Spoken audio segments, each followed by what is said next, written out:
CASA Connect with Scientist program. We have the sixth online live webinar. Today we have Dr. S. Sudhakar, Principal Scientist. He is working in the Electrochemical Power Systems Division. He did his PhD in physics at Anna University, Chennai on semiconductor thin film and devices. After that, he had postdoctoral fellow at assistant professor level in the Multimeter Wave Innovation Technology Research Center, Dongguk University, Seoul, Korea, in the year 2009-10. After that, the 2 more years, he is a postdoctoral researcher as a university fellow, Center for Optoelectronics, School of Advanced Materials Engineering, Chonbuk National University, Jeonju, Republic of Korea. And he is also the worked as a lecturer in Jaya Engineering College, Chennai for 1 more year. After that, he joined as a scientist in CSER National Physical Laboratory, New Delhi, in the year 2011-7. Then moved to CSR Sikri Karaikudi. Now he is working as a principal scientist. He had awarded the fellowship, many fellowship, including the DST Fellowship Award and Japanese Young Scientist Award. He has 41 international publications and the 57 international conferences. He has 2 book chapters and 1 international book published on his credit. With this brief introduction, now I invite Dr. S. Sudhakar for his lecture on overview of solar cell technology and its importance. Sir, please.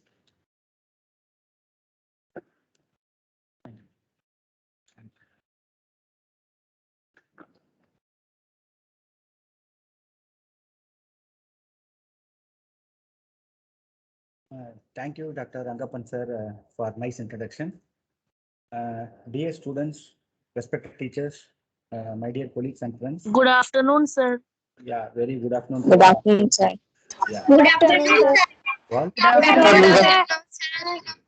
yeah, thank you very much. And yeah, Good afternoon, sir. yeah, in today's Good discussion, afternoon, we will see about solar afternoon, cell sir. technology and its application. Okay, so solar cell technology is very important, interesting and fascinating field of science of today. So,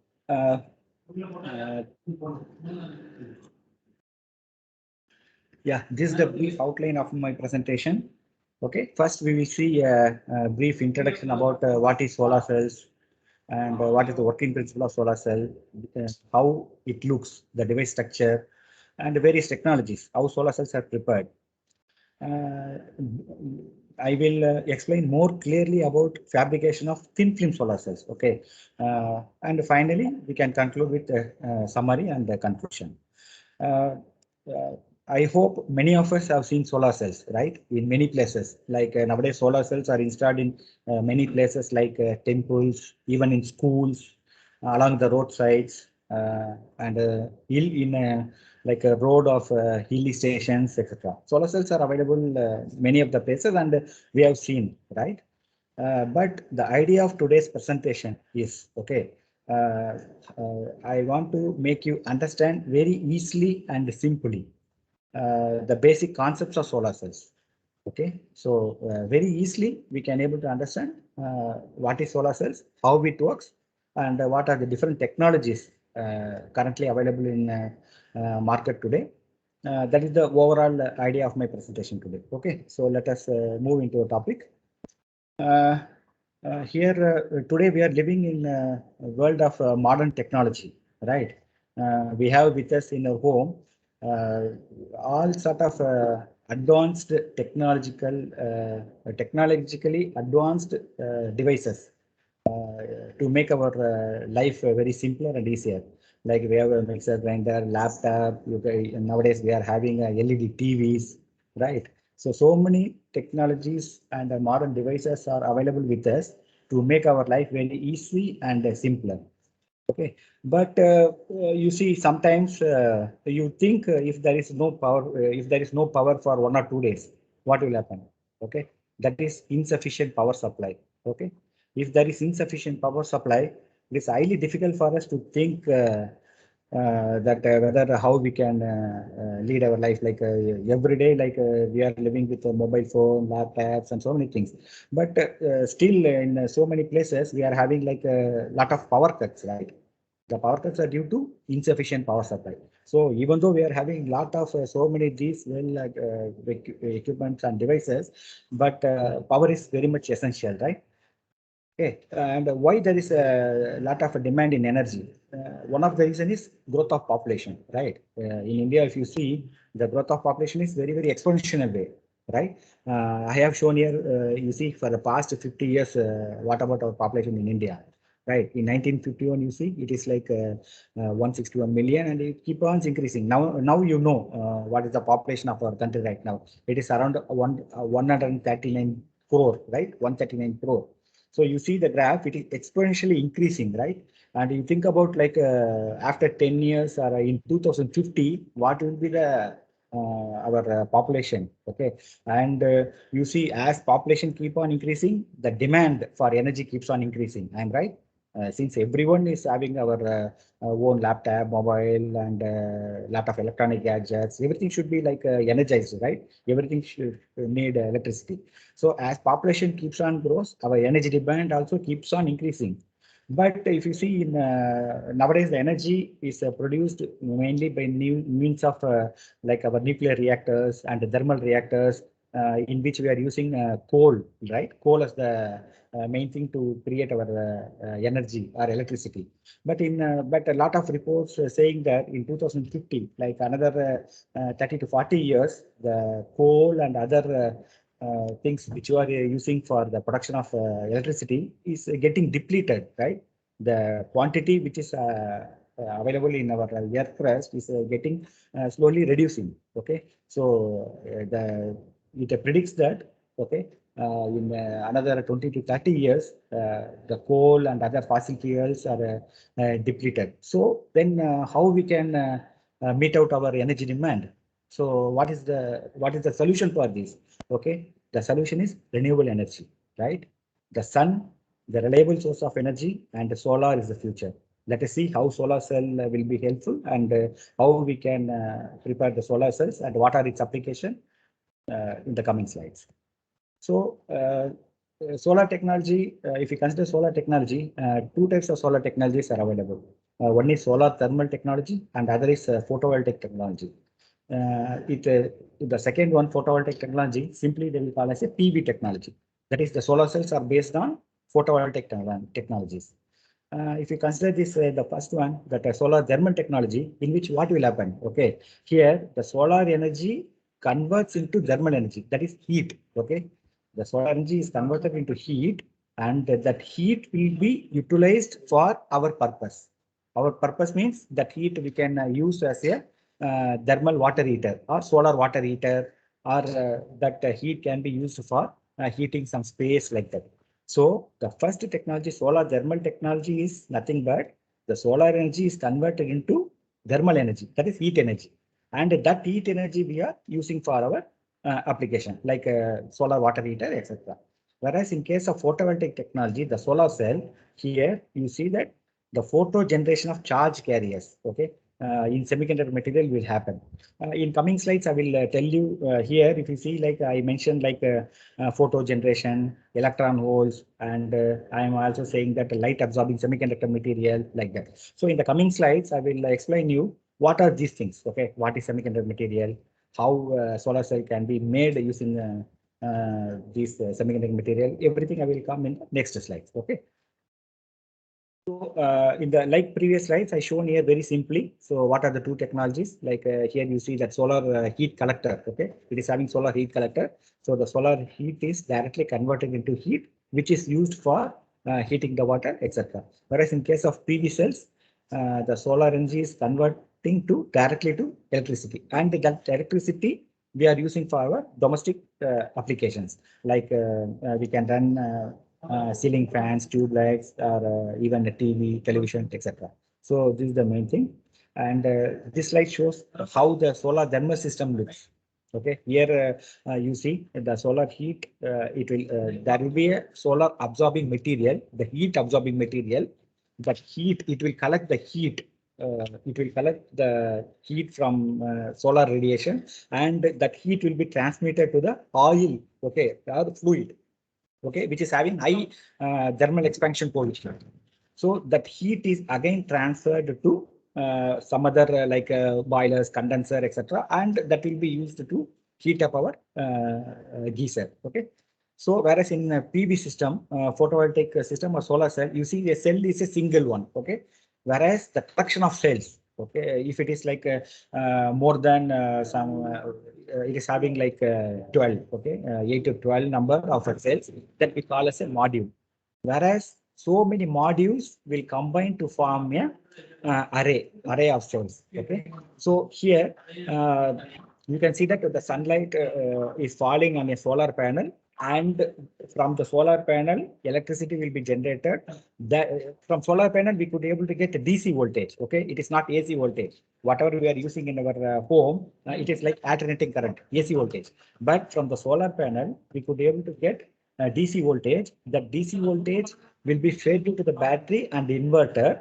The inverter converts the DC voltage to AC voltage, and we are using in our home. Okay, that is the things happening in photovoltaic systems. That is solar cells.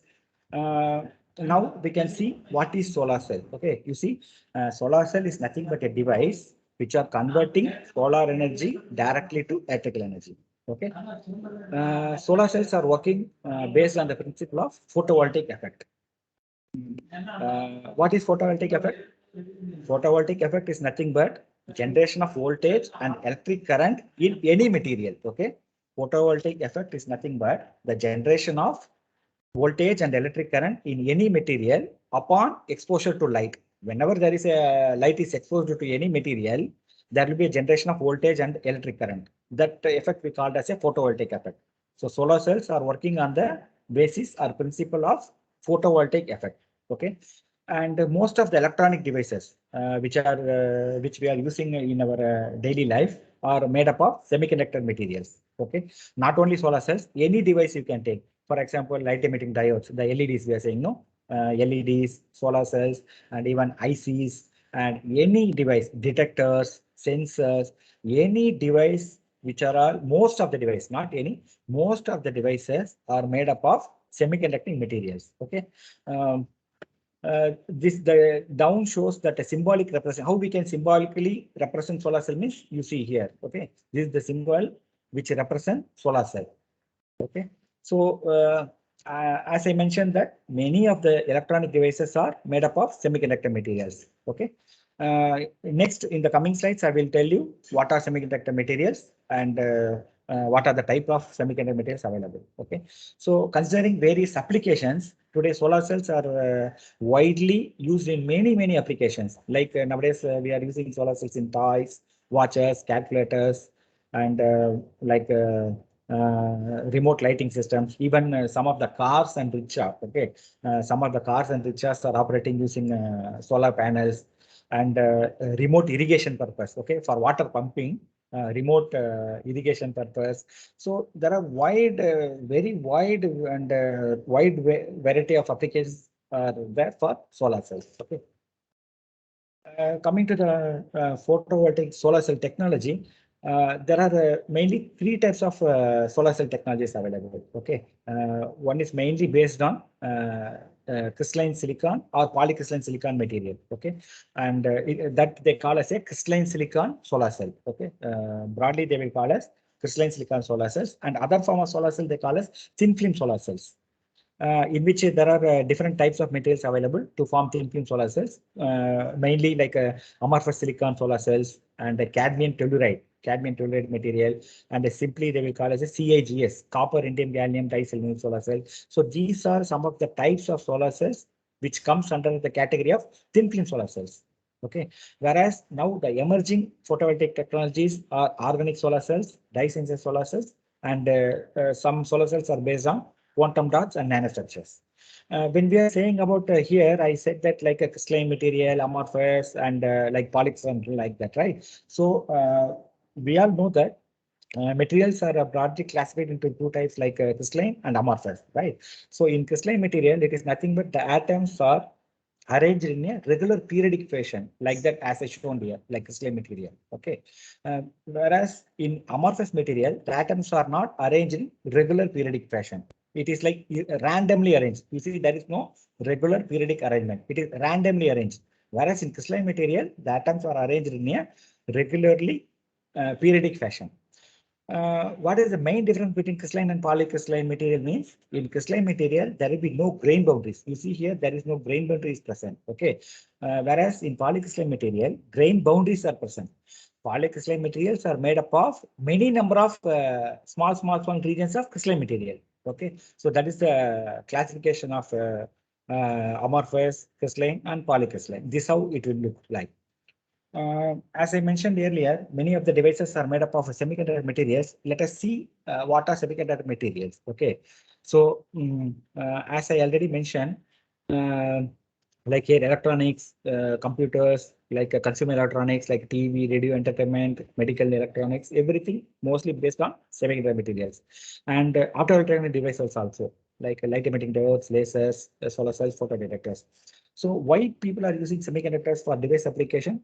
It is mainly due to the properties of semiconductors. Okay, like the band gap decides the color. For example, here I shown here in the diagram, it is a cadmium telluride nanoparticles. Whatever I shown here is cadmium telluride material. You see, it is the same material, but the color changes with respect to the size of the material. Okay, so here the large particles, okay, the large particles cadmium telluride, or it is like orange-like color, right? It is red color.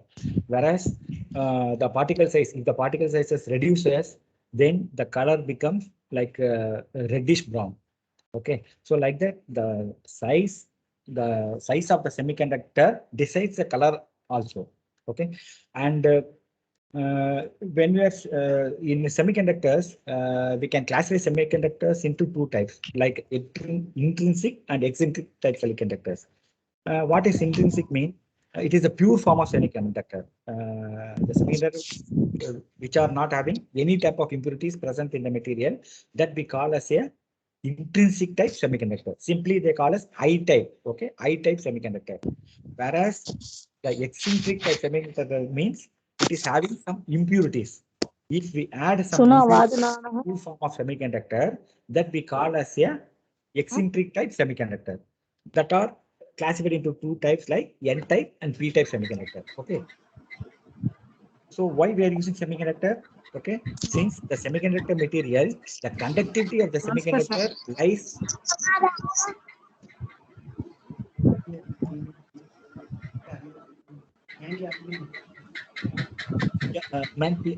Participants, please please mute yourself. It is requested that participants please mute yourself. Why semiconductors are useful in this application? Since the conductivity of semiconductor lies between conductor and semiconductor. Okay, the conductors are very good in conducting.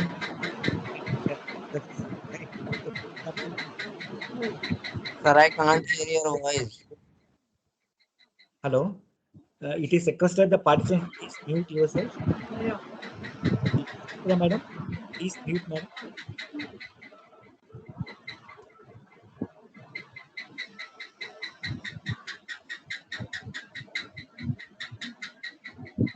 So conductors are very good in conducting heat and electricity, right? Example of metals are, you know, everything like all the metals, iron,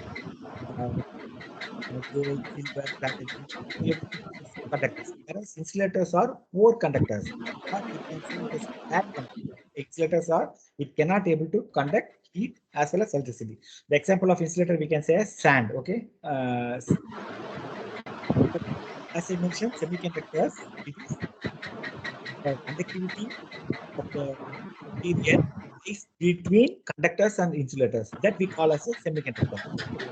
Here, effective can equal to two conductors. Okay, by doping any Just a minute. Madam, Suchitra, madam, please video, please put off. And anybody participants, please mute your audio. Some disturbance is. Suchitra, madam, please.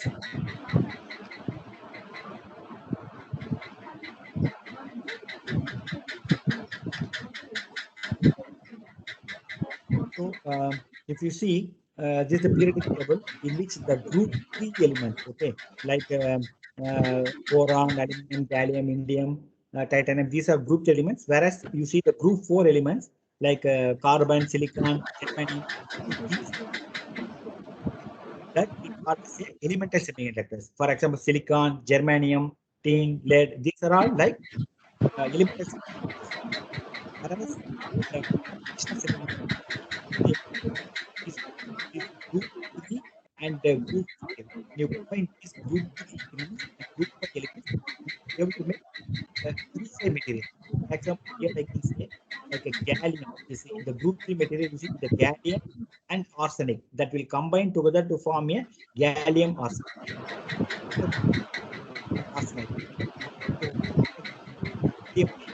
So these are some examples of 3-phase semiconductors. Similar way, we can able to make like a 2-6 semiconductors. In the right side, I have given like some of the examples like binary semiconductors and ternary semiconductors. Important is the all semiconductors can be used for making electronic devices. So I can say an example of can take the example of silicon crystal. Okay, here I show. Okay. Sorry, sir. Let us see the model of electrons and holes. Sir, I think there is option to mute a person, sir.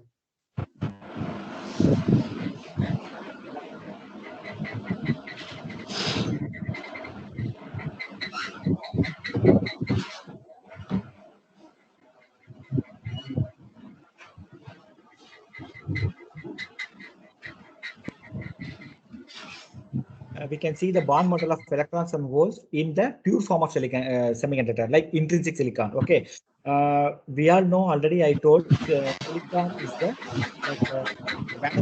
balance state of silicon is 4. We know since the atomic number is 14. Okay, then like we are having like 4 electrons at the the valence state of silicon is 4.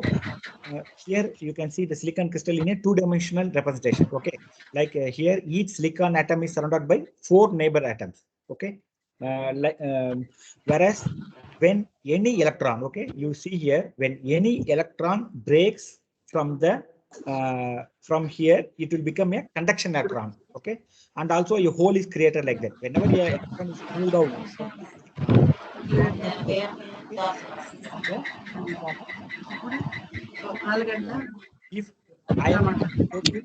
if I am adding any impurity, for example, arsenic. Arsenic is a group 5 element. Sir, there was very much disturbance. I can't hear your voice. Just a minute. Suchitra madam, please mute yourself, madam. Suchitra madam, you are requested to please mute yourself. Yeah, thank you, madam. Thank you.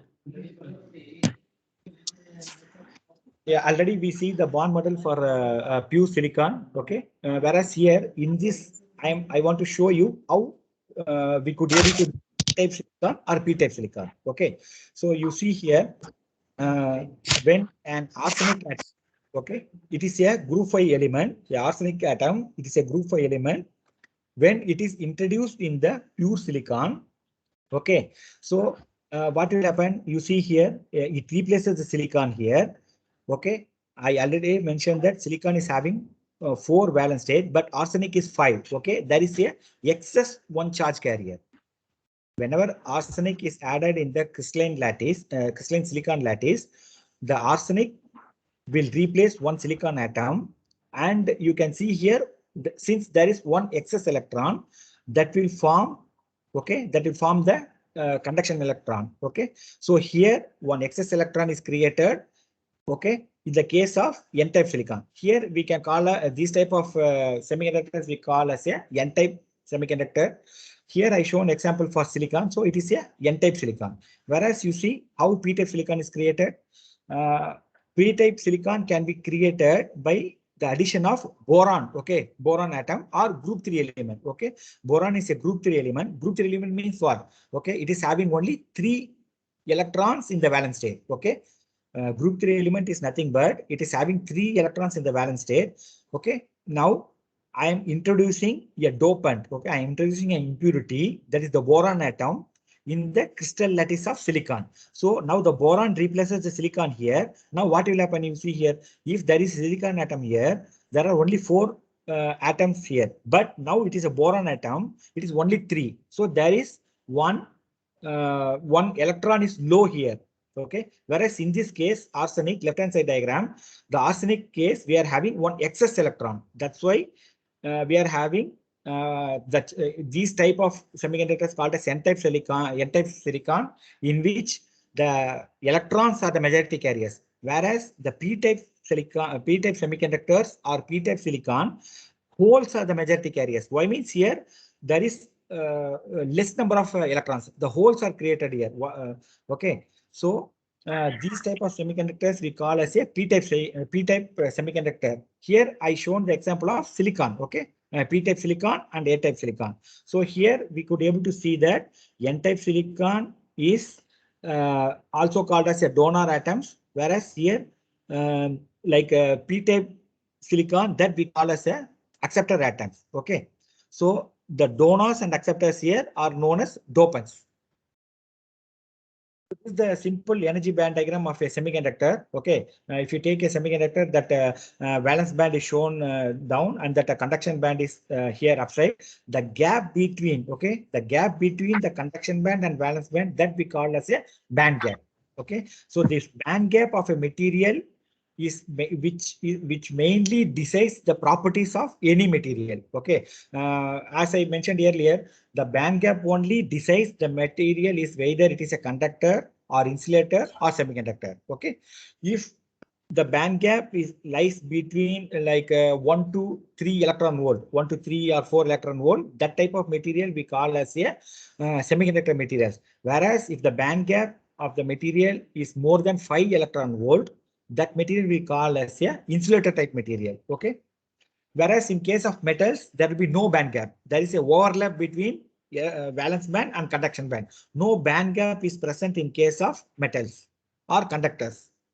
So here I shown here the band gap of semiconductors, insulators and conductors. As I mentioned earlier, you can see here in case of semiconductor, the crystalline material, the band gap is 1.1 electron volt. Okay, the band gap value is 1.1. Whereas in case of insulator, okay, I shown here the example like sand or silica. Here the band gap you see it is 9 electron volt. Okay, whereas in case of conductors like metals, there is no band gap is present over here.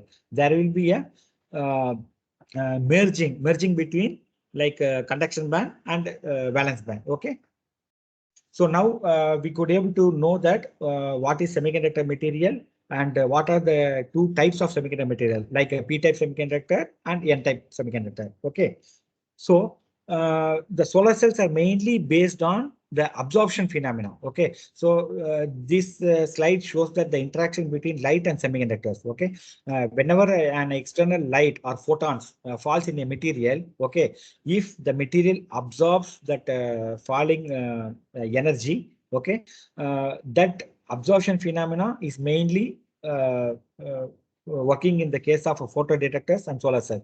Whereas in case of light emitting diodes, it is a recombination process. Okay, what will happen means you see here the excess electron. Whenever there is a radiation falls in this semiconductor, the electron from the conduction band will come down so that the excess energy will be coming out in the form of light or luminescence. So this is a simple solar cell structure. Okay, as I already mentioned, solar cell is nothing but a device which are converting that light into electricity. Okay, so it should be a PN junction. Any device, okay, not only solar cells. Any device is nothing but it is a combination of P and N type semiconductor. So that we call as a PN junction. Okay, in solar cell, okay, it should absorb all the light falling on it. There will be no reflection. Okay, reflection should be very minimal. So that once it absorb more light, then it will convert more that whatever be the light get absorbed, that will be converted into electricity. Okay, so this is the simple structure which shows how solar cell structure will look like. You can see here p-type silicon, on top of which we have n-type silicon, and we have top contact and bottom contact, right? So this is the simple schematic diagram of crystalline silicon solar cells. So now we can see how the solar cell works. Okay, when we combine the p-type semiconductor and n-type semiconductor, okay, what will form? We could able to form a depletion region in between the p-type semiconductor and n-type semiconductor. Okay, as I already mentioned, p-type semiconductor is nothing but it is having like holes are the majority carriers. It is contained with so many holes. Okay, lot of holes. Whereas the n-type semiconductor, the majority carriers are electrons. It is filled with many more number of electrons. Okay, when we combine these two semiconductors, n-type and the p-type semiconductors, what will happen? The electrons from the n side will try to move. Okay, will try to move towards p-type. Whereas the holes present in the p-type semiconductor will try to move towards the n-type material. But since it is when they are trying to move from these both directions, but since it is opposite charges, okay, so it will ripple out and there will be a space charge region will be formed. Okay, space charge region, or we call this region as a depletion region. Okay, so whenever a p-type and n-type semiconductor are joined together, so a space charge region or depletion region will be created. Okay, and you see when the light is illuminated into that p-type semiconductor. Okay, when light is illuminated into the p-type semiconductor, electrons and holes will be generated. Okay, electrons and holes will be generated, and what will happen? These electrons will be flow or move towards the n-type semiconductor, whereas the hole will move towards the p-type semiconductor.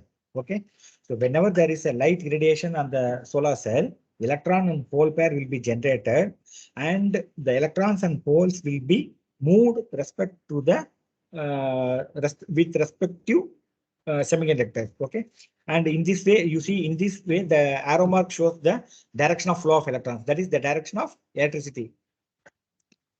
So here, how to measure the solar cell efficiency? It is the solar cell efficiency mainly depends on three factors like a fill factor, short circuit current, and open circuit voltage. Okay, and whenever we are testing a solar cell device, or whenever we are testing a solar cell, okay, we could be able to get a curve like this that we call as a IV curve, current voltage curve. Okay, that dotted line. Here you see the dotted line that represents the current and voltage which are generated due to dark. That is without any light. Okay, without any light, we are getting some voltage and some current that we call as a dark current and dark current. Okay, whenever there is a light radiation, when light falls on this solar cell, yeah, then there is an increase in the current. Okay, that we call as a photocurrent. Whenever light is illuminated, there is an increase in the current in the device that we call as a photocurrent. Okay, and you see here the main factor which decides the efficiency of the solar cells is fill factor. Fill factor is nothing but the region which is shown in that blue color. No, that is the fill factor. There is the maximum area, the maximum possible area which is covered in the IV curve that we call as a fill factor. Okay, here in this graph, I have shown that how the solar how the current varies with various intensity of light. Okay, you see here, whenever the light is very, very minimum, the current generated is very minimum. Whenever the light is a little higher, then the current created is higher. So like that, if there is intensity, if the intensity of light is if higher, then we could able to get more current from the solar light. Okay, solar cell. And mostly solar cells are measured using a solar simulator. Okay, the solar simulator is nothing but it is a device which can able to create artificially light, that light intensity which will be equivalent to the solar radiation. Okay, mostly it will be called as like AM. AM is air mass. Okay, air mass index. They will call as AM0, AM1 or AM1.5. These are the measurement standards for solar cells. Okay.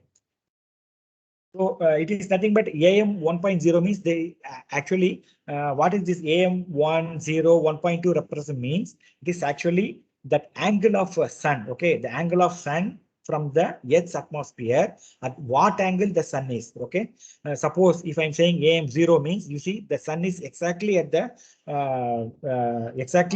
center or top, you can say. Okay, that is AM0. Whereas in case of AM 1.5, you see the angle of sun. This is AM 1.5.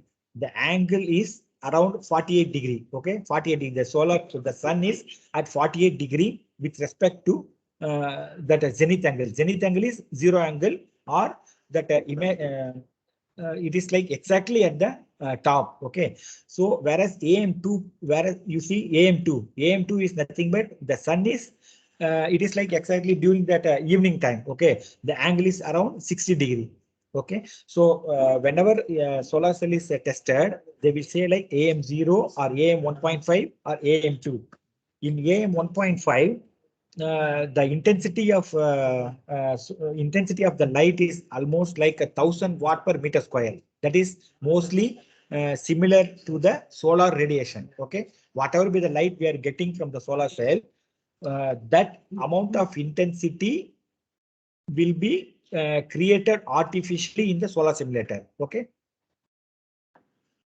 There are various steps involved in the production of solar cell. Like initially we have to prepare wafer. Okay, like silicon wafer. Silicon wafer is produced by using like polycrystalline silicon. Okay, and why silicon is mainly used in solar cell means silicon is mainly formed or fabricated from sand. Okay, it is abundantly available. It is abundantly available in earth crust. That's why, whereas initially the first device, the first transistor, which was made from germanium. Okay, in 1851 itself. But why germanium is not used for solar cell or something means since it is not abundantly available. Okay, it is rare. Okay, it is available very rarely on earth crust. Whereas silicon is abundantly available since we are producing silicon from sand. Okay, sand is the raw material for the production of silicon. Okay, so it is abundantly available in earth crust. That's why we are using silicon for many of the devices, like already mentioned, like IC integrated chips, or light emitting diode, or like solar cells. Mostly we are using silicon technology. Okay, silicon is a much matured technology. But the problem in What is the use of that, sir? Sorry, ma'am. What is the use of that silicon, sir? Use of silicon. Yes, silicon is the main material for the production of solar cell, ma'am. Okay, sir. The main material which is used for the preparation of solar cell is silicon. Okay. Yeah, but these type of solar cell, whatever I'm mentioning right now, is crystalline silicon solar cell. Okay, the production process, the process of producing pure form of silicon is highly tedious and it is a costly process. Okay, in this case of in these type of silicon solar cell, okay, we have to use very thick wafer. Okay, wafer is nothing but it is a slice or piece. Okay, the silicon they are preparing a very big size. Okay, they are preparing like 1 1 meter or like a 0.5 meter, very big size crystals they will prepare. From the big crystals, they will cut into pieces of thickness around 200 micrometer, 200 to 300 micrometer. Okay, so that we call as the thin piece. Okay, the thin slice cut from a very big crystal that called as a wafer. Okay, but the wafer producing technology is very costly, and it is a tedious process. Why means here we have to go for a very higher temperature. Okay, to purify the silicon, it has to be heated to very high temperatures of the order of 1300 to 1600 degrees. We have to heat that sand so that to prepare silicon. Okay, but so it is a very tedious process and costly process. That's why people are moving for thin film solar cells. Okay, so these are some of the conventional procedure using for a solar cell fabrication. As I mentioned earlier, what they will do? They will take like a P-type silicon of a thickness around 200 micrometer. On top of a P-type silicon, they will diffuse N-type impurity. Okay, on top of a P-type silicon, they will diffuse N-type impurity to form a PN junction. Okay. Here in in crystalline silicon solar cell, the P-type wafer is around 200 micron thickness. The N-type diffusion, no, that will be around 1 to 2 micron thickness. Okay, so whenever N-type material is diffusing on a P-type material, it will form a PN junction, like I already mentioned in the previous slides, and then by the way, they could able to make like a top contact and bottom contact to prepare a solar cell.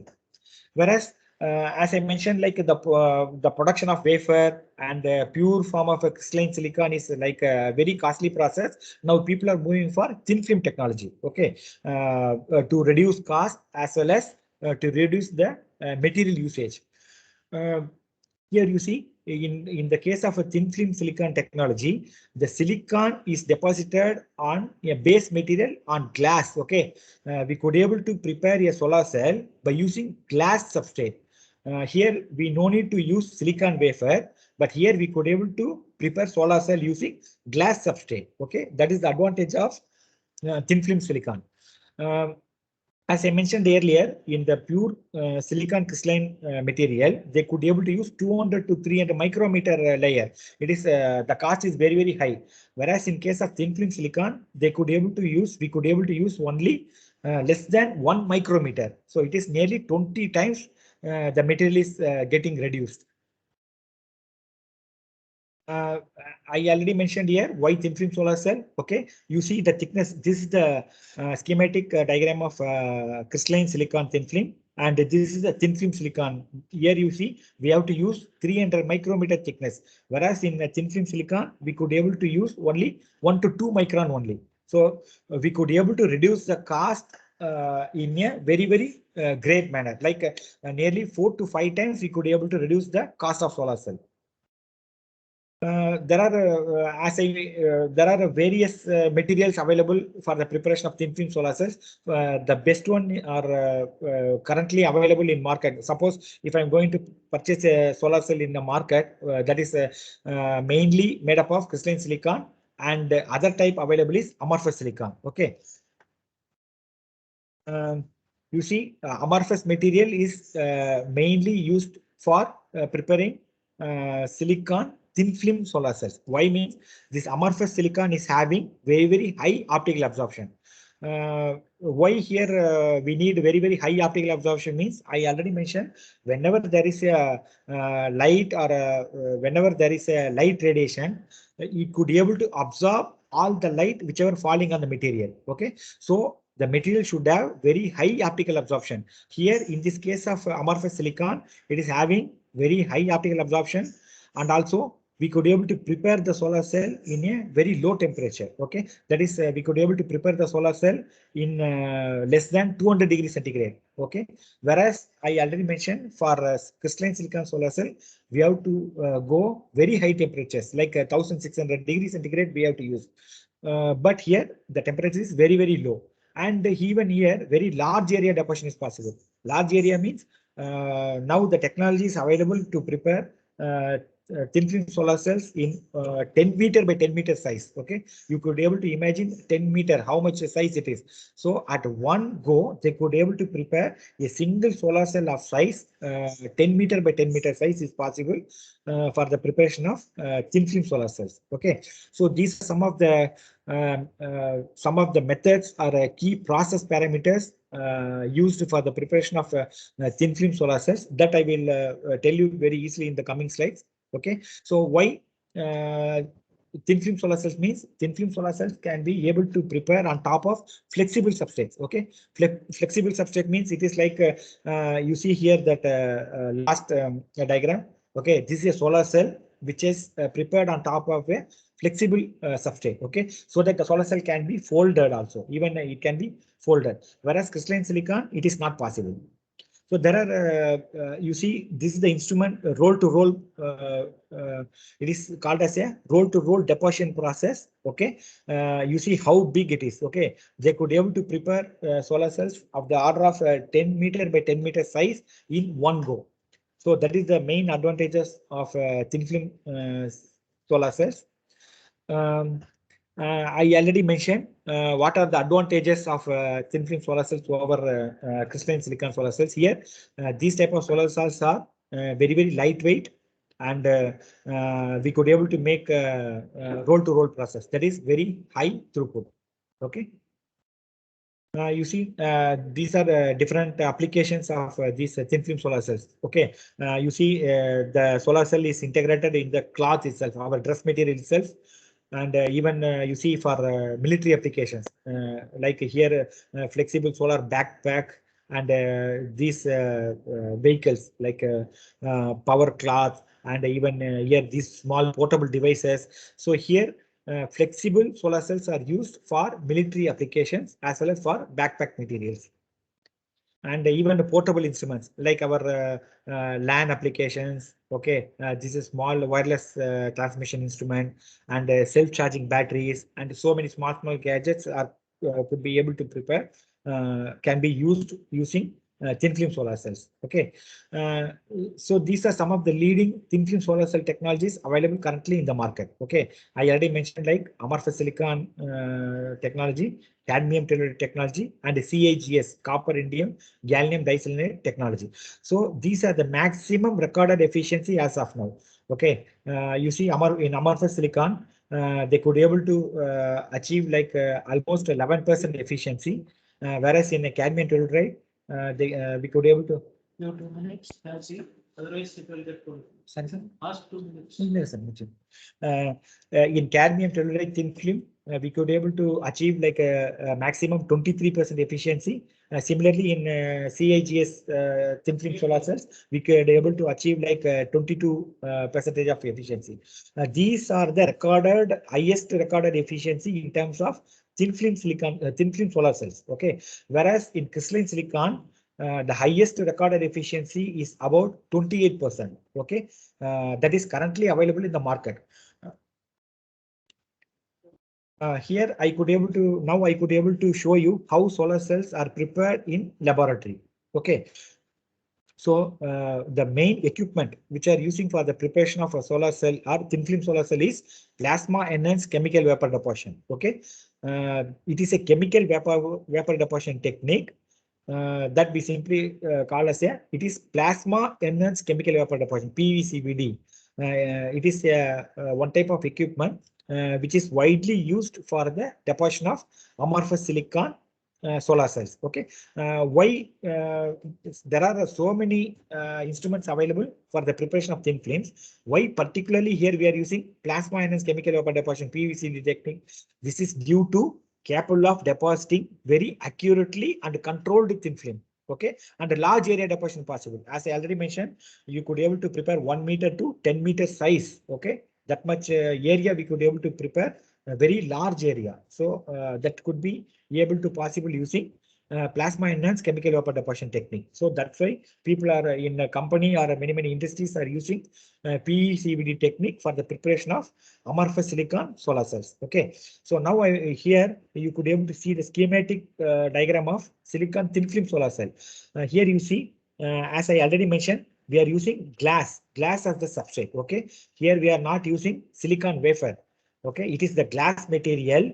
On top of the glass substrate, we have to coat p-type silicon. Okay, the green denotes p-type silicon and I is the intrinsic silicon.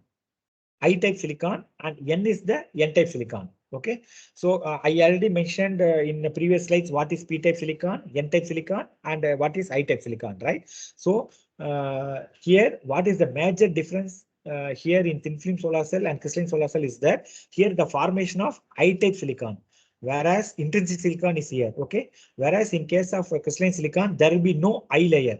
It will be only P and N junction. Okay, whereas in thin film silicon, we are having one more layer in between P and N junction. That is called as intrinsic layer. Okay, here this intrinsic layer acts as the main active material.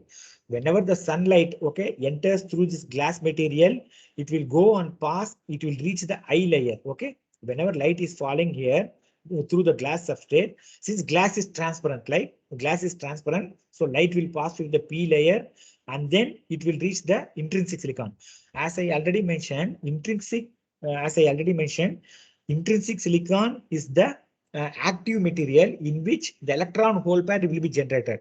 As like the PN junction, here also whenever light is incident, electrons holes will be generated in the I-type silicon. And what will happen after generation of electron hole pair? Holes will be moving towards this N region and electrons will be moving towards this P-type region. And so the movement of electron we call as a electron flow or electric current, right?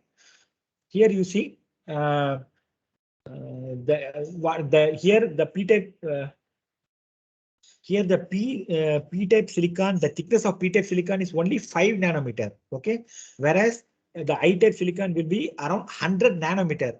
Please note down here, it is not micrometer, it is nanometer. Okay, the thickness of P-type silicon is just 5 nanometer. The intrinsic silicon is about 100 nanometer, whereas this N-type silicon is just 40 nanometer. So the overall thickness of the solar cell is just 500 nanometer. It is 0.5 micron thickness. That is the overall thickness of your solar cell. So here you see how we could able to prepare the solar cell fabrication. First, we have to take transparent. First, we have to take a glass substrate. Okay, it is a normal glass. Okay, we have to take a normal glass substrate. On top of the glass substrate, we have to coat transparent conducting oxide. This transparent conducting oxide is nothing but we can say like indium oxide or tin oxide, any material which is transparent. Okay, which is not opaque. It is transparent. That's why we call as a transparent conducting oxide. So this TCO layer acts as a one contact. Okay, it will act as a bottom contact. After this transparent conducting oxide coating, what we have to do is we have to make aluminum. You know that aluminum metal, no? That aluminum is coated in the form of lines on top of the TCO layer. Okay, so many lines will be. We have to coat the aluminum in this grid pattern. Okay, after this we have to prepare. We have to coat P-type silicon, I-type silicon, and N-type silicon. Okay, through plasma enhanced chemical vapor deposition technique. Okay, I already mentioned the thickness of P-type and after this P-type, N-type, and I-type silicon deposition, we have to coat top metal contact. This top metal contact is again aluminum. Okay, why we are using aluminum is very cheaper, right? Even aluminum is available in the form of like a paste, silver paste, aluminum paste, like that. So the top metal contact we have to form on the top of N-type silicon. So this is how overall fabrication of solar cell will be look like. And after this metal contact, we have to isolate. Okay, you see here each metal contact will act as a different solar cell. Okay, all these metal contact will act as a different solar cells.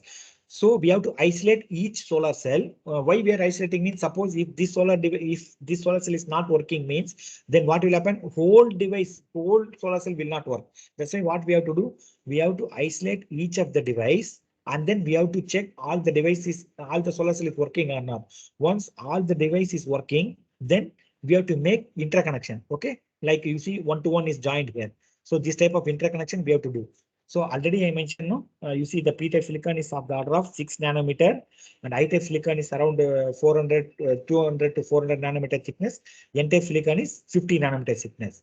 Here the p-type silicon, this layer of p-type silicon they call as a window layer. Okay, why it is called as a window layer means light is passing through the glass substrate, and it has to reach the intrinsic layer. Okay, so this p-type silicon is called as a window layer, okay, or window region. Why means it should allow the light whichever is coming through the glass substrate, and it should reach the intrinsic silicon. So this is the two chamber sputtering system which we used for the preparation of top and bottom metal contact. Like on top of the glass substrate, I told you like TCO, transparent conducting oxide coating. No, so for the transparent conducting oxide coating and the top metal contact like aluminum or silver, I told you, no. So we use the sputtering system for the preparation of top and bottom contact. Okay, so this is the multi-chamber PECVD system. Okay, I told you, no, PECVD system. So this is the PECVD system which was available in our laboratory. You see, this we are having 3 different chambers. Okay, so the backside chamber is for the deposition of intrinsic silicon, whereas this chamber is used for the N-type silicon, and the other chamber is used for the p-type silicon. Why we are using different chambers for preparing a different two type of solar cells means that should to avoid cross contamination. Okay, we can able to use the single or only one chamber also, but what will happen means the impurities will go and reach the different semiconductors. So to avoid that, we are using 3 different chambers for the preparation of 3 type of silicon material. Okay, so this is schematically I have shown like how the solar cell prepared. First we have to keep our glass substrate in the load lock chamber, and here you see this is the one chamber, this is the chamber 1, chamber 2 and chamber 3. Okay, the glass substrate is first taken to one of the chamber. Okay, and then we have to coat the silicon. Okay, so here this is the real chamber. Okay, this is the inside of the PECVD chamber. You see this is the electrode and this is the sample holder. Sample holder means here it is the glass substrate. I'm keeping here the glass substrate. Okay, inside the chamber we have to pass the gases. Here we are using gases to prepare solar cells. Okay, what type of gases means we are using silane gas. Okay, silane is nothing but SiH4. Silane is SiH4. We are using silane gas to prepare intrinsic silicon. Okay, so this chamber is filled with silane gas. Okay, and then whenever you are applying a frequency or a external electric supply, okay, the gas it will be getting ionized and the plasma will be created. Okay, once the gases are getting ionized, the SiH4 will break into silicon and hydrogen, silicon and then hydrogen. Okay, so this silicon whichever is created will be deposited on the glass substrate. Okay, so by the application of RF power, okay, 13.56 megahertz frequency, the gases present in the chamber, that is the silane gas, will be ionized. While ionizing, silane gas will be dissociated into silicon and hydrogen part and hydrogen counterpart. That the silicon will be deposited on your glass substrate. Okay, similar way, this you see, this way we are we could be able to place our, these are small samples which you are placing, and down is the electrode, and it is the chamber will be totally filled with gas, and the heater assembly will be kept on the top side. We have to heat less than 200 degrees centigrade. Okay, 150 degrees centigrade or 200 degrees centigrade. Even at 40 degree also we could be able to prepare our silicon material. Okay. You see, this is one chamber, and you can see here the silane plasma, how it looks. The purple color, you see the purple color. This is the silane plasma. Okay, this is for the preparation of pure intrinsic type of silicon. So this is the full PECVD chamber. You see, to prepare N-type silicon, we are using silane plus phosphine gas. Okay, when phosphine gas dissociate, the phosphorus will be doped with the silicon. Okay, that type of silicon we call as a N-type silicon. Whereas for the preparation of P-type silicon, okay, P-type thin film, we are using diborane gas, okay, along with silane, okay, silane and diborane gas. You see, when a diborane is getting dissociate, okay, what will happen? So the boron will be doped along with the silicon, okay, and it will form as a P-type silicon. Whereas in case of pure or I-type silicon, we are not using any impurity like phosphine or diborane. Just only we are using silane gas alone. Whenever the silane is getting dissociate, the silicon will be deposited on the glass substrate which you are taking inside the chamber. But these gases are highly toxic and poisonous. The silane, phosphine, diborane, these gases, whichever we are using for the fabrication of thin film solar cell, they are highly toxic and explosive. Okay, whenever if there is any small leak in the gas, like the silane or diborane or phosphine gas, in the ppm level of the leak, that will immediately lead to explosive, or it will cause to like a cancer or even to death. Okay, so we cannot able to let the gases go directly into the atmosphere. After during the deposition process, whatever the gas is going inside the chamber, after the process, the gases will be going to the atmosphere. No, that we cannot directly let to the atmosphere directly. Okay, before going directly to the atmosphere, we have to neutralize the toxicity or explosive nature using this scrubber. Okay, the scrubber is a part which will neutralize the toxicity and explosive nature of the gases like diborane, silane, and other toxic gases. It will neutralize the gases, and then it will fed to the atmosphere directly. And even you see, these are the gas cabinets. Okay, even whenever if there is any small leakage or explosion, so this gas cabinet will help the from explosion. Okay. So these are some of the solar cells which we fabricated in our laboratory using our PECVD equipment. You see, these are like 4-inch by 4-inch wafer. That is 10 centimeter by 10 centimeter area. We could be able to prepare a very large area deposition like PIN deposition.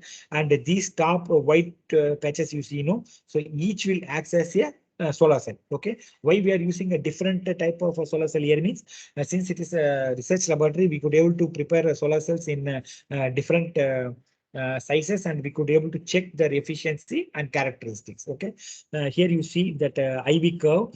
In our laboratory, we could able to achieve around like 9 to 10% efficiency of solar cell using amorphous silicon material. Okay. So other type of solar cell is like heat solar cells. They will call as a heterojunction with intrinsic layer solar cells. Okay, it is nothing but you see here, instead of glass substrate, here they are taking wafer itself, P-type silicon wafer or N-type silicon wafer. Okay, so instead of glass substrate, they are taking P-type silicon wafer or N-type silicon wafer, on top of which they are preparing intrinsic and N-type silicon thin film. Here, this is the thin film.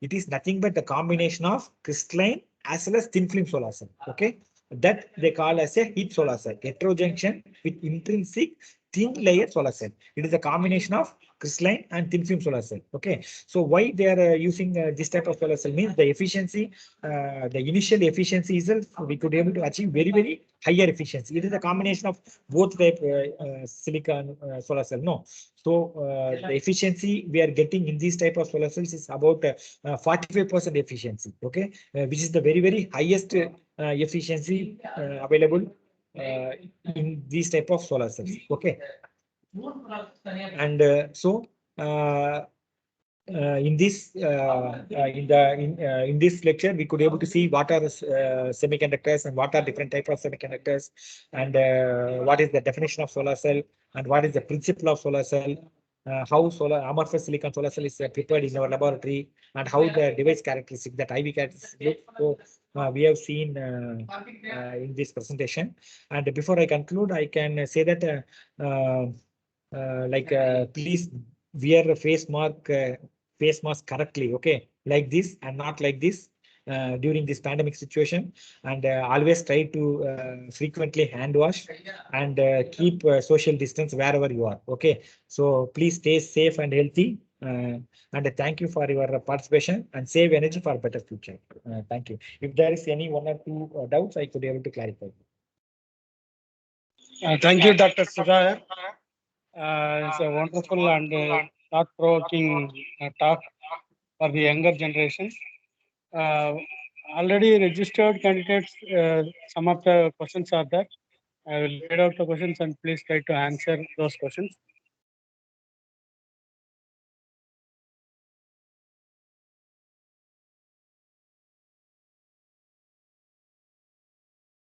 Rajiv Kumar Singh Rathore is JNV Balla, Uttar Pradesh. Hello, sir. Is one more doubt, sir. One more doubt, Please, sir. Yes, sir. Sir, Yes, please, you can ask. sir, solar cells, sir. What's the reason we are not at all? Can we use the solar cell as a convenient for the ordinary methods? That means the water, hydroelectric power and thermoelectric power.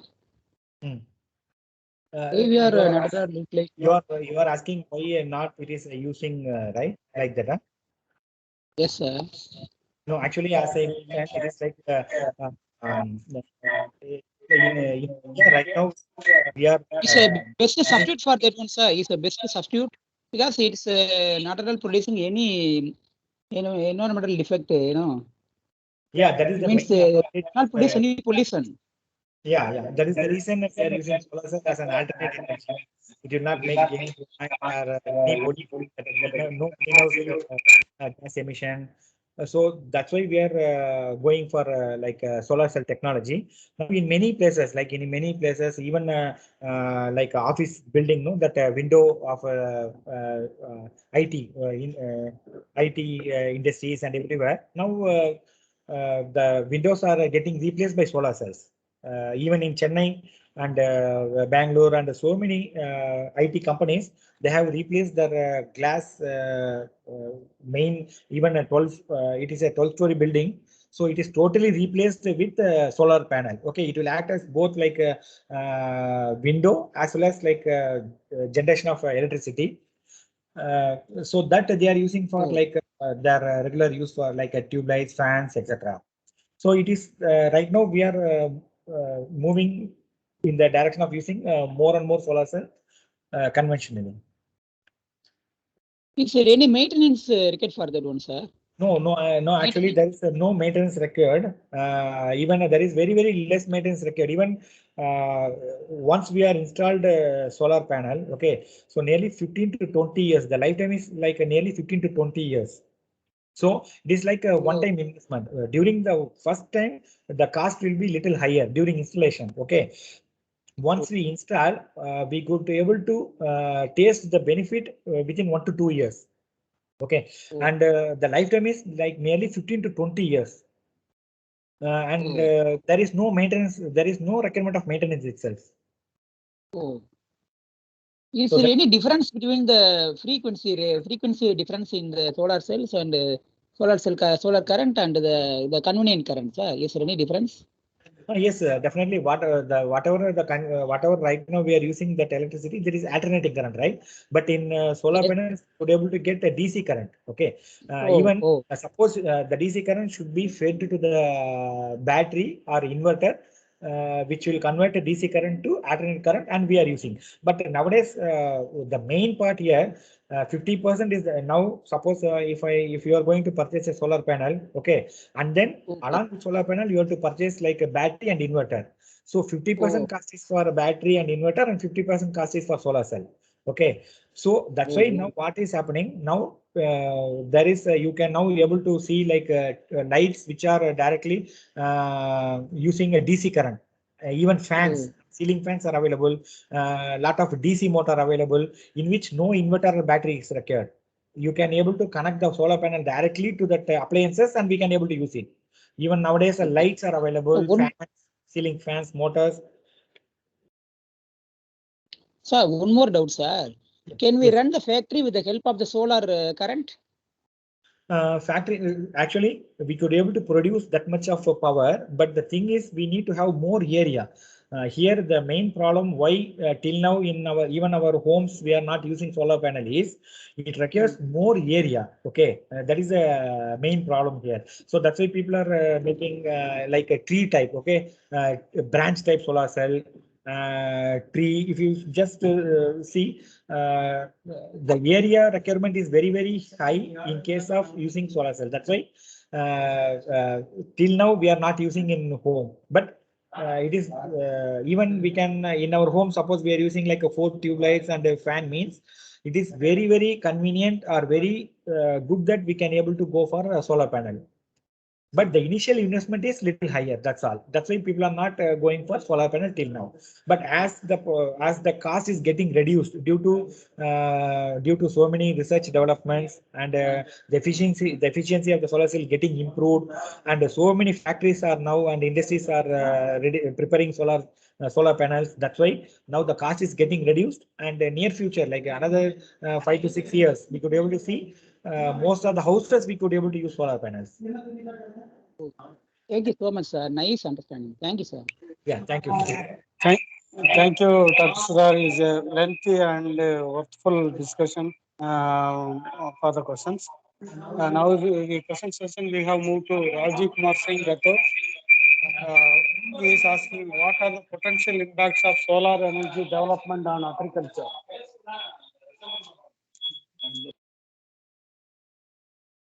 Of solar energy development on agriculture. Yeah, the potential developments in agriculture, you guys know that I already mentioned now, even for irrigation purpose, no, like remote irrigation. Now solar panels are used for the running the HP motors, okay, to pump out water, okay, in the irrigation lands. That is right now currently available. Even our government is giving subsidies. Okay, suppose any farmer is going to purchase solar panel for irrigation or agriculture purpose, government is giving nearly 30 to 40% subsidy. If the cost of the solar panel is nearly 1 lakh means government is giving 30,000 for the purchase of solar cell. So now government is highly supporting, as well as nowadays we could able to see so many farms and agriculture lands are using these type of solar panels for irrigation purpose. So it is already using in so many villages, in so many places. It is currently in use. Sir, one more doubt, sir. Hello. Yes, sir. Yes, please. Sir, for home purpose, so for many families there, so home purpose, how much cost we want investment for this solar? Yeah, actually, in a home purpose, I mentioned suppose if you want to use like a 4 tube lights or a 2 ceiling fans, if you want to run means, okay, we could first initially we could have to install like a 30 to 40 watt panel is good enough. Okay, so for that we could able to spend like nearly 60,000. That is the cost of solar cell. That's all. The panel will cost only 60,000. Okay, but other thing is like we have to invest for like a battery as well as for that inverter. Okay, that will cost around like 15 to 20,000. So we could able to invest like less than a lakh. That's all. Okay, sir.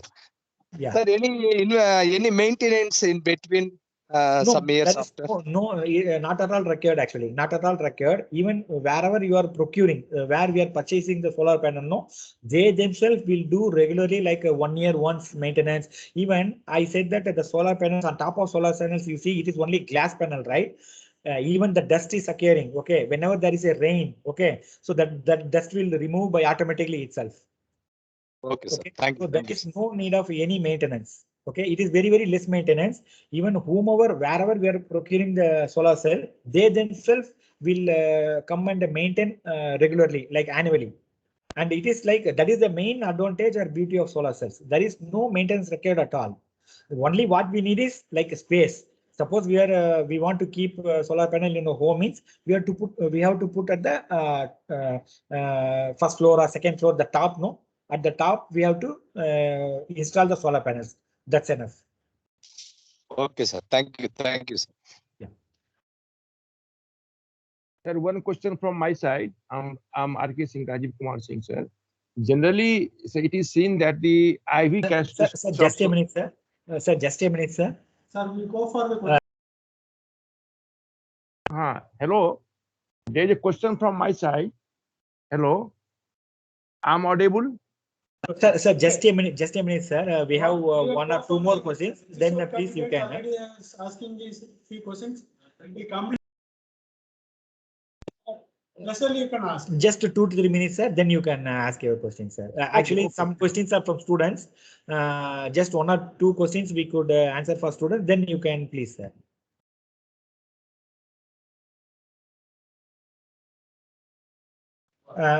Photodiode and solar cell both are same. There is no difference between them. Photodiode is a solar cell. Okay. If it is a diode means normal diode means it is different. But photodiode is a solar cell itself. There is no difference between photodiode and solar cell. Both are same only. Yeah, nice.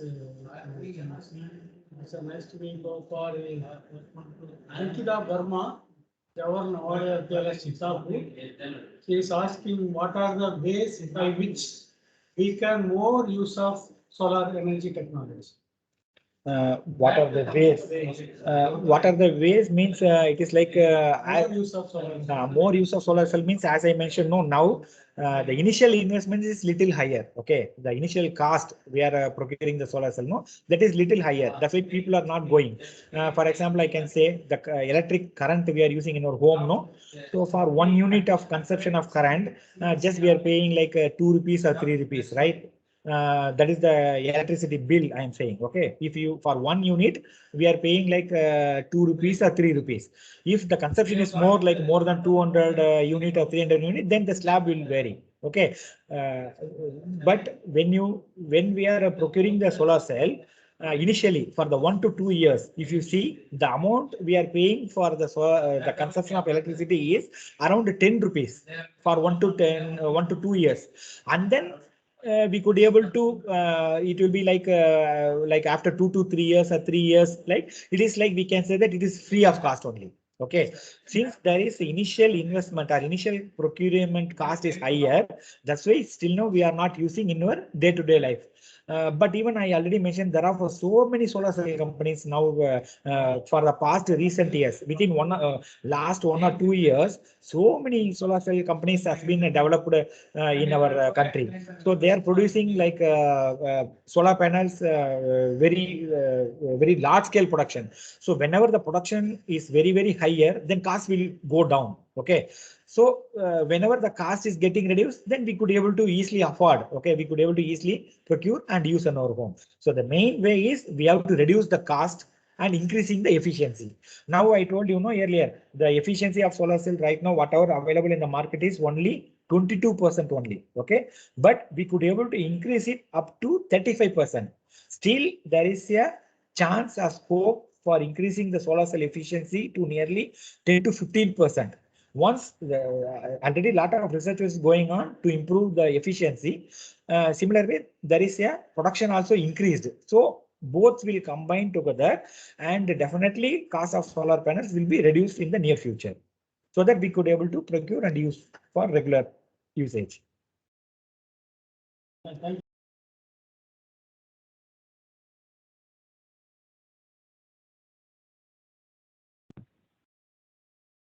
Sir, one more doubt, sir.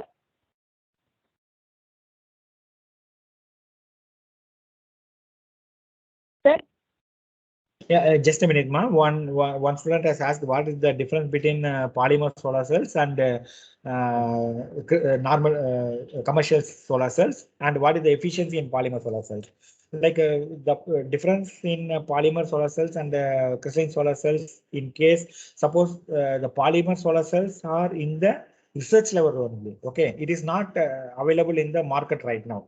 It is at the laboratory scale only. Okay, even the area of the solar cell is very minimum, like 1 centimeter solar cells. Now, if you see the research papers of polymer solar cells, they could be able to report the efficiency in millimeter. Okay, the area is only in millimeter and centimeter only. Okay, in 1 millimeter by 1 millimeter area or 1 centimeter 1 centimeter area, they could be able to report the efficiency of about like a 17%, 16% like that. But you think the area is very, very, very low. Okay, but for commercialization, the area should be very, very high. Like as I mentioned, no, in thin film solar cell, you could be able to prepare solar panels of 1 meter to 10 meter size. You see, you compare the polymer solar cell and crystalline solar cell, the area of production is very, very high. Whereas in polymer solar cell, it is in the research level only. So it will take another like 5 to 6 years for those type of solar cells to come into the market. Okay, they have to improve even in polymer solar cells. The problem is that stability issue. Okay, even the lifetime. Now I mentioned like a crystalline solar cell, the lifetime is around 15 to 20 years. Whereas the polymer solar cells, the lifetime is only 6 months. Okay, only 6 months to 1 year. So it is currently not affordable. Okay, so it is in the research level for the improvement of lifetime as well as for larger area production.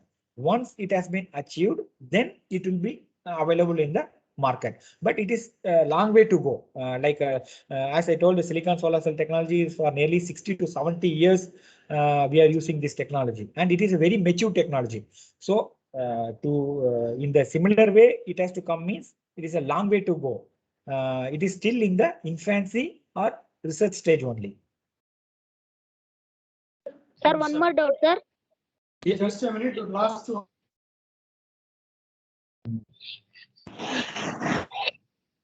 Sir, one more doubt, sir.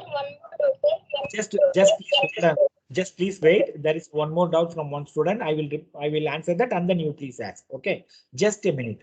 Okay.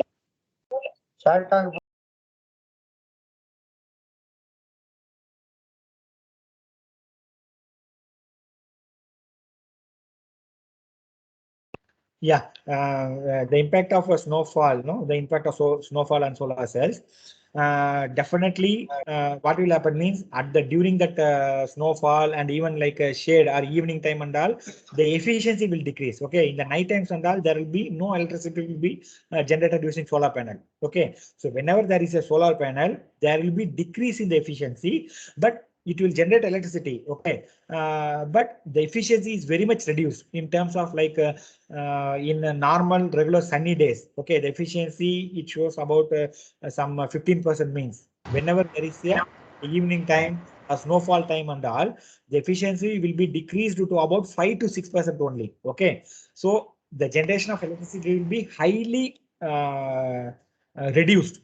Okay, highly reduced. So we have to clean up only. Okay, we have to clean the snowfall. But what happened? It not requires, definitely it not requires sunlight for the generation of solar cell.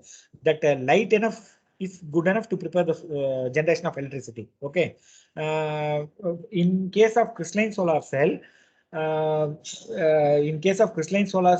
definitely we need the sunlight for the generation of electricity. Whereas I mentioned that thin film solar cells are no, for that no need of sunlight, just brightness is good enough. Okay, sun is not required, just the brightness is good enough for the generation of electric current. So that's why since in India we are having like a huge climatic variation, right? From north to south and east to west, there is a huge and there is a lot of variation in the climatic conditions. So accordingly, okay, the use of solar panels, the type of solar panels. So which type, what type of solar cell can be used? For example, in Tamil Nadu, okay, here in Tamil Nadu we are not having any snowfall. Okay, and the rainy season is also very limited. In the month of November or December only we are having rainy season. But during that time also we have light. Okay, we have light, but not sun. Okay, but in the Himachal Pradesh or something we have snowfall. So according to the region, we have to choose what type of solar cell to be installed. Sir, I have a doubt, sir. Yeah, please go ahead now. Sir, will ever the solar panel expire, sir, when we have attached? Solar panel expire you are asking, huh? Yes, sir. Yeah, definitely. I told you, like it will work only for 12 to 15 years. After that, the efficiency will be go down to 1 to 2% or 0. Okay, at the time definitely we have to replace. Okay, replace means like now Sir, but also. can we repair it or just make some check out and repair the solar No, panel? it is not Gone. possible. Why? It is not possible. Why means it is like completely degradation will happen. Okay, it will be degrade. Okay, at that time definitely replacement is the only chance. But now so many industries are now they are doing second life to the already as I told no expired solar cells and all. Now they are collecting the expired solar cells and they are giving the second life, or they are collecting that valuable amount, like there are so many metal contacts, it's a glass panel is there, and so many like what is that plastic coverage is there. So those things they are separating out so that they can reuse for next time. Thank you, sir. Yeah.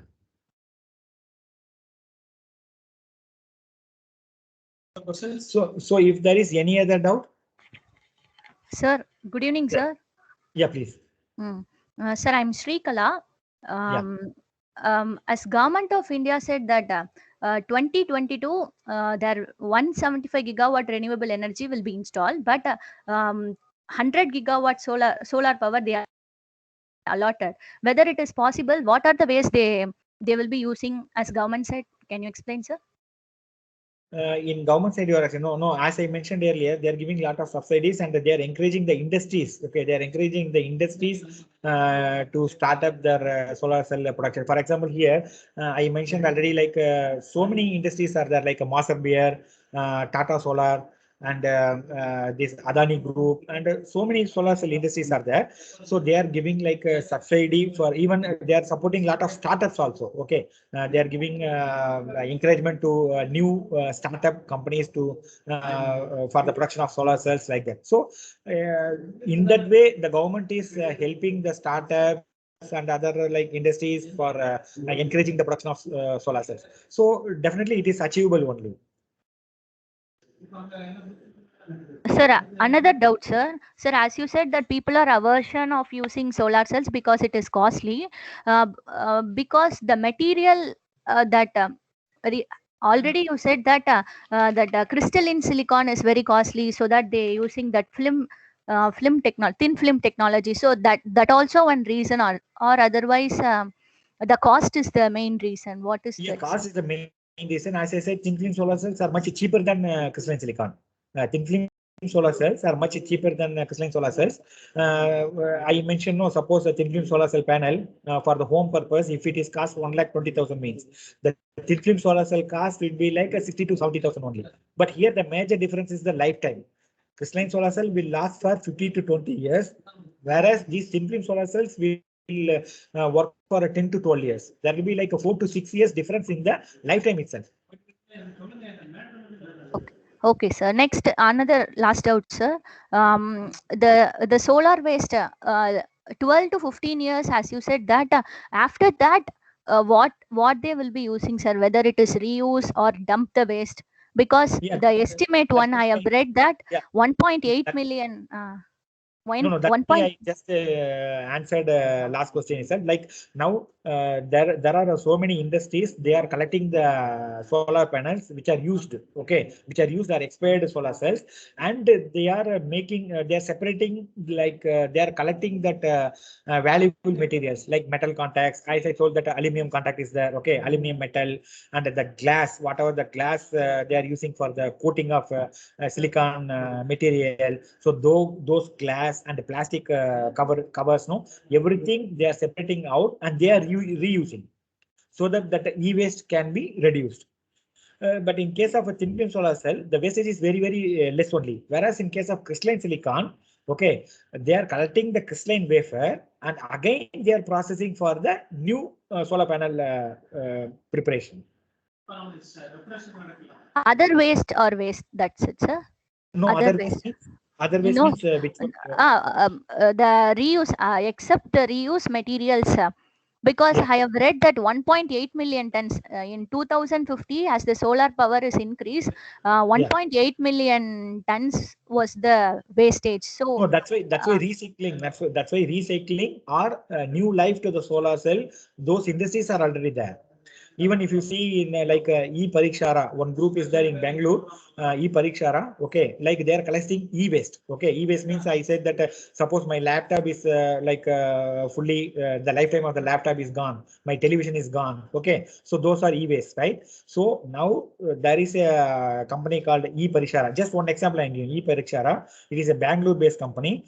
They are having nearly 18 sites throughout India. Okay, even in Chennai, Delhi, Mumbai, and all. Okay, in the website, if you see e-Parikshara, they given that one contact number. That is the contact number for all the regions. So once you give them a call, they are coming and collecting the e-waste free of cost. Okay, and they are recycling it. So there are now a lot of companies. This is the first. This is the first in India. e-Parikshara is the first company in India who started the recycling of e-waste. And even it is supported by the government of India, and nearly it is it is a very new company only. Nearly some 8 to 7 years back, it has been started, and even that CEO or the owner of the company is B graduate from IIT Chennai. So he started up a company and he come up with the idea of recycling the e-waste. Okay, and then he has a first company started in Bengaluru, and within short span of time, nearly 2 to 3 years, they could able to make 18 industries or 18 sites throughout India. So like that, so many industries right now available for collecting the e-waste. So e-waste including solar cell, I'm saying.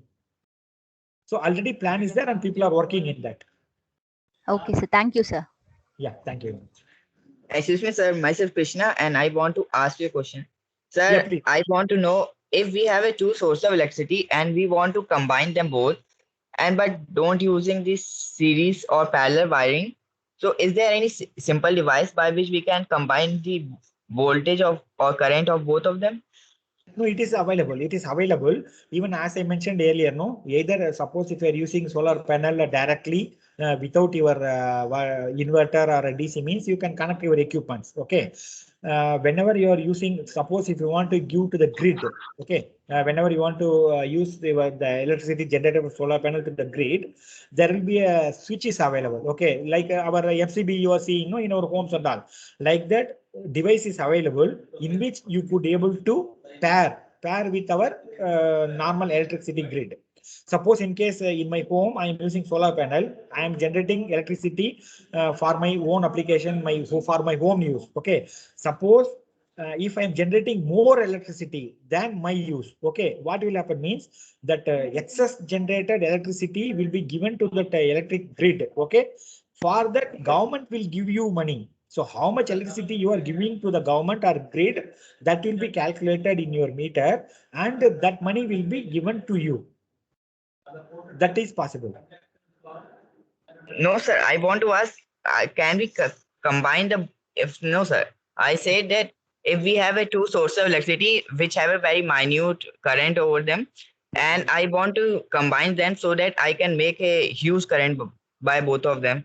No, Is there any device? Two source of electricity means which one you are saying? Sir, actually, I am using a biological animals electricity. Okay. From the body, but their electricity is so minute, so I want to make exceed from them. Combined with other source like that, two Yes, different sir. sources saying. Yeah, now I understand. Yeah, it is available, but I don't know exactly which device. Yes, but those types you can say like it is a type of it is not a amplifier. It is not a type of amplifier. It is a combining. No, you want to combine both together, right? So it is available. I think you can directly connect. It's not a problem. Actually, it is like a series connection, parallel connection, like that we'll say, right? It is a similar type. You could able to connect it directly. It's not a problem. But sir, if the current exceeded and will goes to other organism, it may hurt that animal, or it can also disturb the mechanism.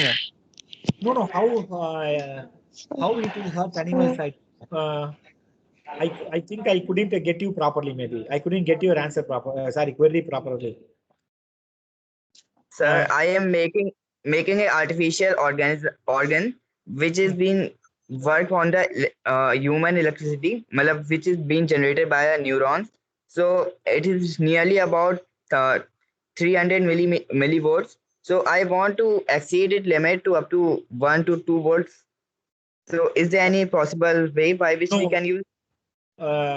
If you are producing it in millivolt, right? You are saying in millivolt.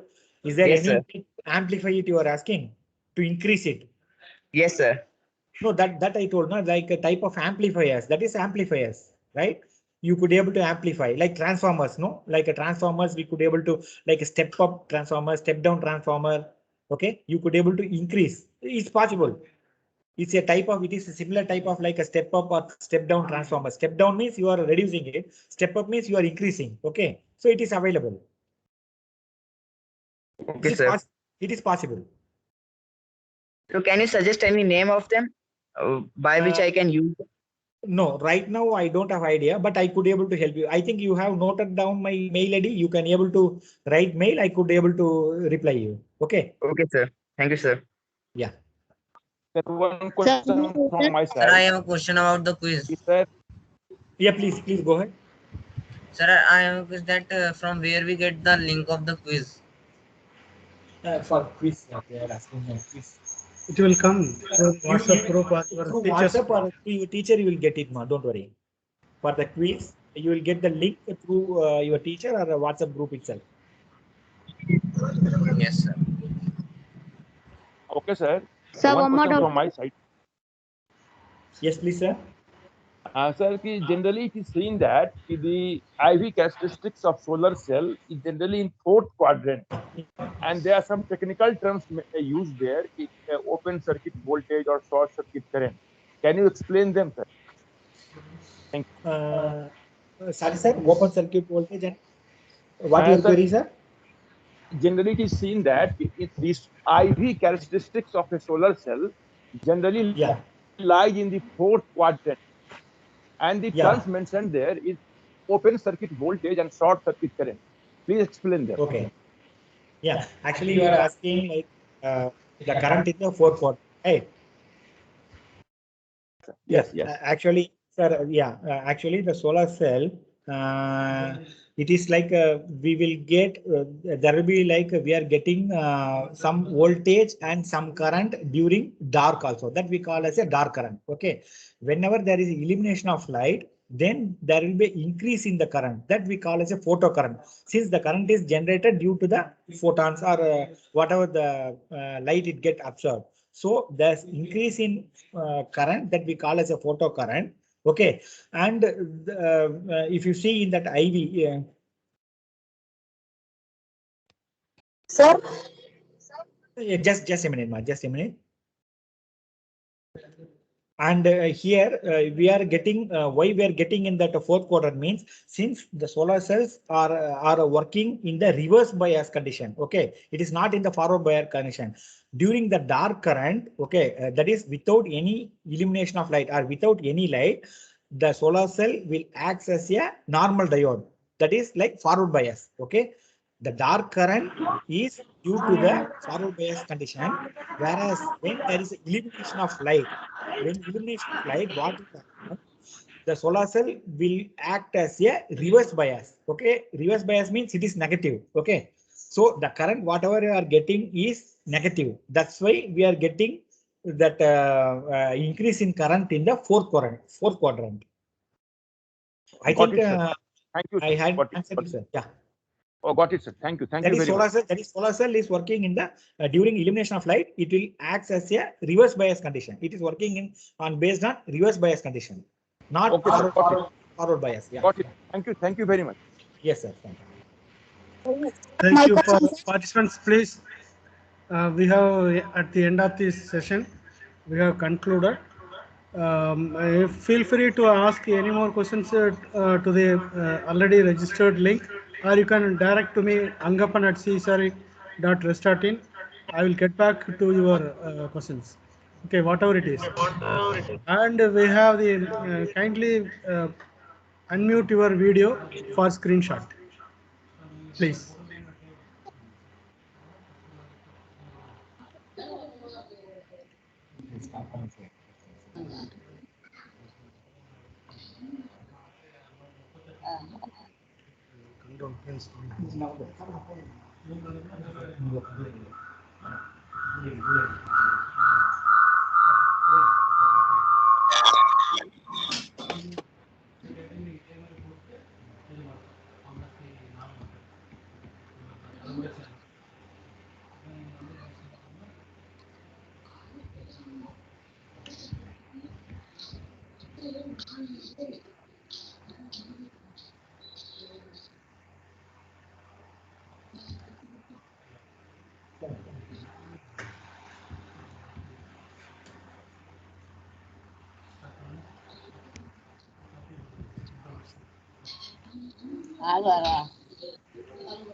Thank you for all the participants.